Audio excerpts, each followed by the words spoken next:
Dark Souls at this point is being milked into the ground. For those who don't know, an announcement came out recently that showed off the new Dark Souls Trilogy box set, which, by the way, I predicted over a year ago, so I get bonus points for that. It includes Dark Souls Remastered, Dark Souls 2 Scholar of the First Sin, and Dark Souls 3 Fire Phase Edition, all in this, admittedly nice looking steelbook. After my Twitter rant, I wanted to come at this with a level head and see what is going on here.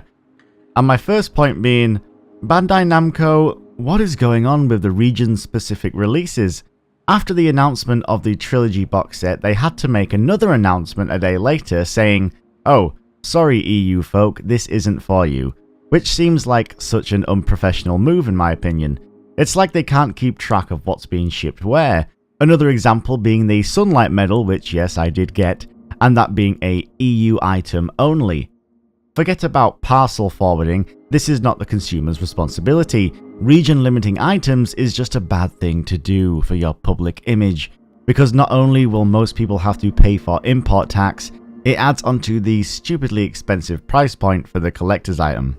So let me move back onto the topic at hand. The Trilogy Steelbook is for Xbox and PS4 with no PC version in sight, which doesn't make sense, but I'll hit you with some stats.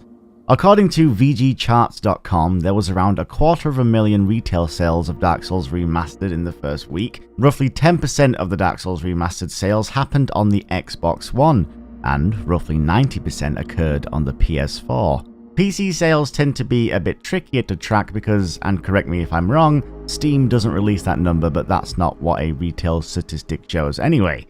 It's a mighty shame that this isn't being released on PC first and foremost. Secondly, I think it's hard to say Dark Souls Remastered failed, even though I would have honestly liked it to. Now, in no way do I want people's jobs to be at risk due to poor performance of titles, but QLOC were hired to do a task and received payment for said task, and I strongly doubt they had a per sale percentage split of the game with the publisher. So Bandai Namco most likely made a profit from Dark Souls Remastered, which again I feel as though is a shame.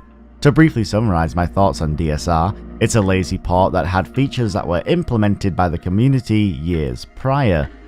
Now, it's really easy to get mad at the big faceless corporations, but here with something I am and you are so passionate about, for Dark Souls veterans, to put it bluntly, I think they're taking the fucking piss. But for new players, it's different. The Dark Souls Trilogy box set offers all 3 games with the DLC priced at $80, and at the time of writing this, on the PS4, if you want every game with the DLC with no sale going on, it would cost you around $155. Well, that seems like a good deal to me. New players, this one's for you again, just like the Dark Souls Remastered was. Or is it?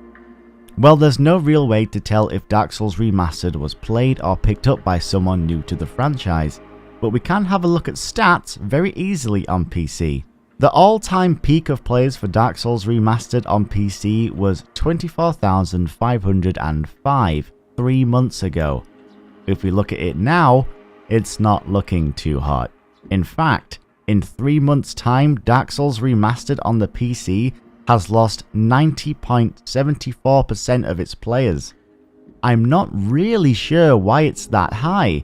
Perhaps it's the lazy port, but part of me feels as though it's the returning Dark Souls veterans that picked up DSR only to realize they've done this before, and the rose-tinted nostalgia goggles just aren't keeping them there.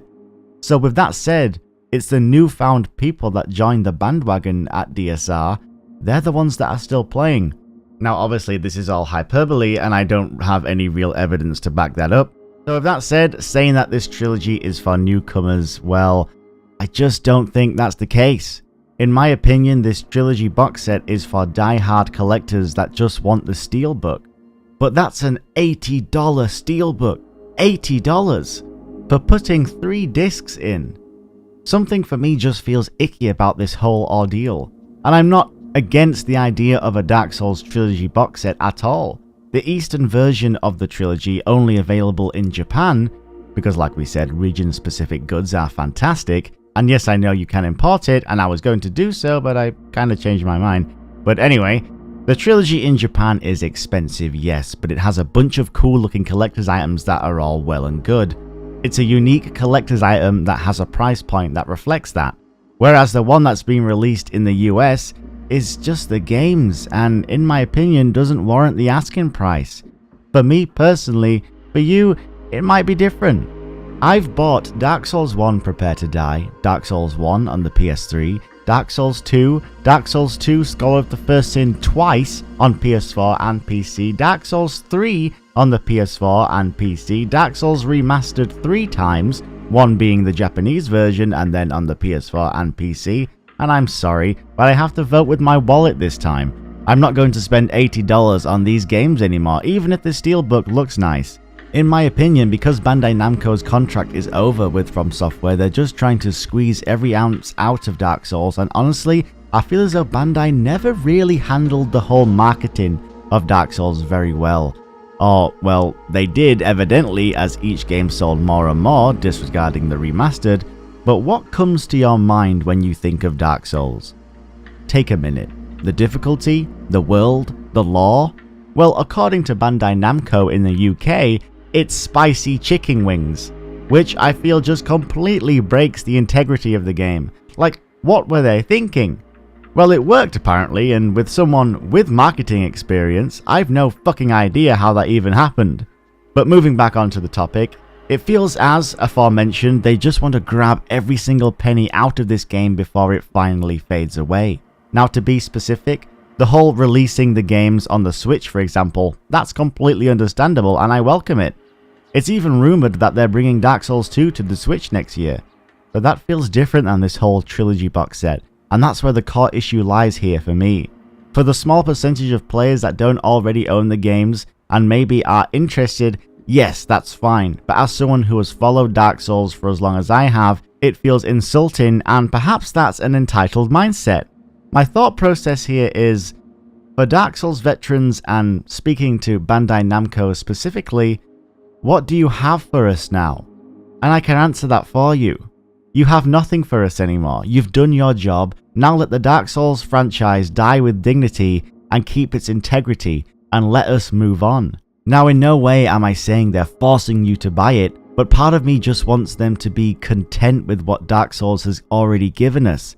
Sure, if new merch or cool collectible items come out, then okay, why not? But with them repackaging the same games and selling it for $80 just feels wrong. And as I mentioned, I'm one of the few that spent quite a bit of cash on the collectible Sunlight Medal, so I know how contradictory I might sound, but honestly I can't really explain why this steelbook upset me in such a fashion I felt the need to talk about it. Now let me pass this on to you guys. Are you interested in buying the Trilogy box set even if you already own the games, or do you think this is for the new players even though the Dark Souls Remastered stats suggest otherwise? If you enjoyed the video, please give it a like, and if you want to get involved with the community, make sure to join the discussion in our Discord server. And as always, I've been Paragon, take care, be good to one another, and thanks for watching.